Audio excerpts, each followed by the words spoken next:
ನಮಸ್ತೆ ಸ್ನೇಹಿತರೆ, ನೋಡಿ ಈ ಥರ ಒಂದು ಚಿಕನ್ ಗಸಿ ಹೇಗೆ ಮಾಡೋದು ಅಂತ ತೋರಿಸೋಣ ಅಂತ ವಿಡಿಯೋ ಮಾಡ್ತಾಯಿದ್ದೀನಿ. ನೋಡಿ ಚೆನ್ನಾಗಿರುತ್ತೆ. ಟೈಸನ್ ಕೋಳಿ, ಇದು ಟೈಸನ್ ಅಂತ ಹೇಳ್ತಾರೆ ನೋಡಿ, ಊರು ಕೋಳಿ ಥರನೇ ಇರುತ್ತೆ.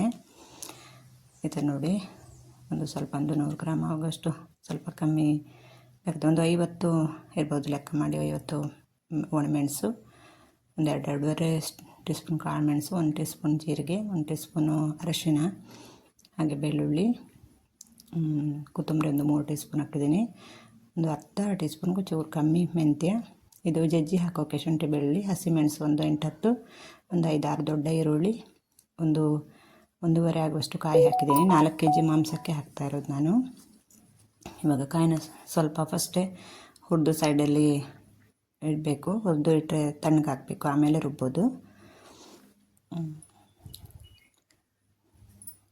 ಆಮೇಲೆ ತಣ್ಣಗಾದಮೇಲೆ ಅದೇ ಬಾಣಲೆಗೆ ಈ ಥರ ಸ್ವಲ್ಪ ತೆಂಗಿನೆಣ್ಣೆ ಹಾಕಿ, ಚಕ್ಕೆ ಮತ್ತು ಏಲಕ್ಕಿ, ಲವಂಗ, ಮೊಗ್ಗು ಎಲ್ಲ ಬರುತ್ತಲ್ಲ ಇದ್ರದ್ದು ಗರಂ ಮಸಾಲ ಐಟಮ್ ಪುಡಿ ಬದಲಿಗೆ ಇದನ್ನ ಹಾಕ್ತೀನಿ ನಾನು.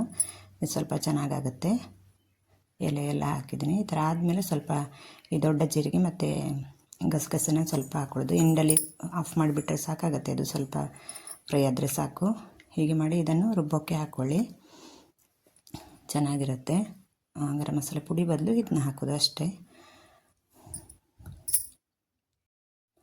ಆಮೇಲೆ ನೋಡಿ ಒಂದು 3 ಟೀ ಸ್ಪೂನ್ ಆಗ್ಬೋದು ಅಷ್ಟು ತೆಂಗಿನೆಣ್ಣೆ ಹಾಕಿದ್ದೀನಿ. ನಾವು ಜಾಸ್ತಿ ತೆಂಗಿನೆಣ್ಣೆನೇ ಉಪಯೋಗಿಸ್ತೀವಿ. ಅದಕ್ಕೆ ಒಂದು 8 ಹಸಿಮೆಣಸು ಹೆಚ್ಚಿಟ್ಟದ್ನಲ್ಲ, ಅದನ್ನು ಫಸ್ಟ್ ಹಾಕ್ಕೊಂಡೆ. ಆಮೇಲೆ ಒಂದು 5-6 ಈರುಳ್ಳಿ ಹೆಚ್ಚಿಟ್ಟಿದ್ದಲ್ಲ, ಅದನ್ನು ಹಾಕ್ಕೊಂಡೆ. ಇವಾಗ ಸ್ವಲ್ಪ ಉಪ್ಪು ಹಾಕ್ಕೊಳ್ಬೋದು. ಇಷ್ಟೊತ್ತಿಗೆ ಈರುಳ್ಳಿ ಸ್ವಲ್ಪ ಬೇಗ ಬೇಯ್ತಿದೆ. ಹೀಗೆ ಸ್ವಲ್ಪ ಇದಾದಮೇಲೆ ಈರುಳ್ಳಿ ಸ್ವಲ್ಪ ಬೆಂದಮೇಲೆ ಹೀಗೆ ಶುಂಠಿ ಬೆಳ್ಳುಳ್ಳಿ ತೆಗೆದಿಟ್ಟಿದ್ನಲ್ಲ, ಅದನ್ನು ಜಜ್ಜಿ ಹಾಕೋದು. ಇಷ್ಟ ಆಗಿದೆ ನೋಡಿ. ಸ್ವಲ್ಪ 4 kg ಮಾಂಸಕ್ಕಾಗುವಷ್ಟು ತೋರಿಸ್ತಾ ಇರೋದು ನಾನು. ಈ ಥರ ಜಜ್ಜಿ ಹಾಕ್ಕೊಂಡು ಚೆನ್ನಾಗಿರುತ್ತೆ ಅಂತ ಅಷ್ಟೇ. ಇದನ್ನು ಮಿಕ್ಸಿಲೇ ರುಬ್ಬೋದು, ಚೆನ್ನಾಗಿರುತ್ತೆ. ಅದಕ್ಕೇನು ತುಂಬ ನುಣ್ಣಗೆ ಆಗಬೇಕಂತೇನಿಲ್ಲ. ಈ ಥರ ನೀವು ಟೊಮೆಟೊ ಯೂಸ್ ಮಾಡಿಲ್ಲ ಅಂದರೆ ಈ ಥರ ಹುಳಿ ಇಷ್ಟ ಹಾಕಬೇಕಾಗತ್ತೆ. ಇವಾಗ 1-2 ಟೊಮೊಟೊ ಹಾಕ್ಕೊಳ್ತೀವಿ ಅಂದರೆ ಅದು ಚೆನ್ನಾಗಿರುತ್ತೆ. ಹಾಕ್ಕೊಂಡು ಸ್ವಲ್ಪ ಹುಳಿ ಕಮ್ಮಿ ಹಾಕಿ 2 ಟೊಮೊಟೊ ಸಹ ಹಾಕ್ಕೊಳ್ಬೋದು. ನಾನು ಟೊಮೊಟೊ ಹಾಕಲಿಲ್ಲ, ಅದಕ್ಕೆ ಹುಣಸೆಹಣ್ಣು ಸ್ವಲ್ಪ ಜಾಸ್ತಿ ಹಾಕ್ಕೊಂಡಿದ್ದೆ. ಮತ್ತು ಈ ಥರ ಚೆನ್ನಾಗಿ ಫ್ರೈ ಮಾಡ್ಕೊಂಡು ಆಮೇಲೆ ಸ್ವಲ್ಪ ಉಪ್ಪು ಸೇರಿಸಿ, ಸ್ವಲ್ಪ ಈರುಳ್ಳಿಗೆ ಉಪ್ಪು ಹಾಕಿದ್ವಲ್ಲ, ಹೀಗೆ ಪಕ್ಕ ರುಬ್ಬಿಟ್ಕೊಂಡ್ರೆ ಅಲ್ಲಿ ಬೇಯ್ತಾ ಇರುತ್ತಲ್ಲ, ಇದನ್ನು ರುಬ್ತಾ ಆ ಕಡೆ ಗ್ಯಾಸ್ ಮೇಲೆ ಇಟ್ಟಿದ್ದೆ. ಅದು ಬೇಯ್ತಾಯಿತ್ತು. ಸ್ವಲ್ಪ ಟೈಸನ್ ಆಗಿದ್ದಕ್ಕೆ ಸ್ವಲ್ಪ ಹುರ್ಕೊಳ್ಳಿ ಥರನೇ, ಸ್ವಲ್ಪ ಬೇಯೋದು ಲೇಟ್ ಅದು, ಆದರೆ ಚೆನ್ನಾಗಾಗುತ್ತೆ. ಸ್ಮೆಲ್ಲೆಲ್ಲ ಹುರ್ಕೊಳ್ಳಿ ಥರನೇ ಇರುತ್ತೆ. ನೋಡಿ ಇವಾಗ ಉಪ್ಪು ಹಾಕ್ತಾಯಿದ್ದೀನಿ. ಉಪ್ಪು ಹಾಕಿ ಮುಚ್ಚಿಟ್ರೆ ಚೆನ್ನಾಗಿ ಎಳ್ಕೊಳ್ಳುತ್ತೆ. ಅದಕ್ಕೆ ಸ್ವಲ್ಪ ಬೆಂದಮೇಲೆ ನೀರೇನು ಹಾಕಬೇಡಿ ಬೇಯಲಿಕ್ಕೆ. ಹುರ್ಕೊಳ್ಳಿಗಾದರೆ ಸ್ವಲ್ಪ ಹಾಕ್ಕೊಳ್ತೀವಲ್ವ ನೀರು, ಇದಕ್ಕೆ ನೀರೇನು ಹಾಕ್ಕೊಳ್ಳೋದು ಬೇಡ, ಅದೇ ನೀರು ಬಿಡುತ್ತೆ. ಈ ಥರ ನೋಡಿ. ಇವಾಗ ನಿಮಗೆ ಯಾವ ಹದಕ್ಕೆ ಬೇಕೋ ಹಾಗೆ ನೀರನ್ನು ಮಿಕ್ಸ್ ಮಾಡಿ, ನಿಮಗೆ ಗಸಿ ಯಾವ ಹದಕ್ಕೆ ಬೇಕು, ಇವಾಗ ದಪ್ಪ ಬೇಕಾ ತೆಳ್ಳಗೆ ಬೇಕಾ ಹಾಗೆ ಮಾಡ್ಕೊಳ್ಳಿ. ನಾವು ಸ್ವಲ್ಪ ಮೀಡಿಯಮ್ ಆಗಿ ಇಡ್ತೀವಿ, ದಪ್ಪನೂ ಅಲ್ಲ ತೆಳ್ಳಗೂ ಅಲ್ಲ, ಹಾಗೆ ಇಡ್ತೀವಿ. ಇವಾಗ ಉಪ್ಪು ನೋಡಿ ಎಷ್ಟು ಅಂತ ಹಾಕ್ಕೊಳ್ಳೋದು.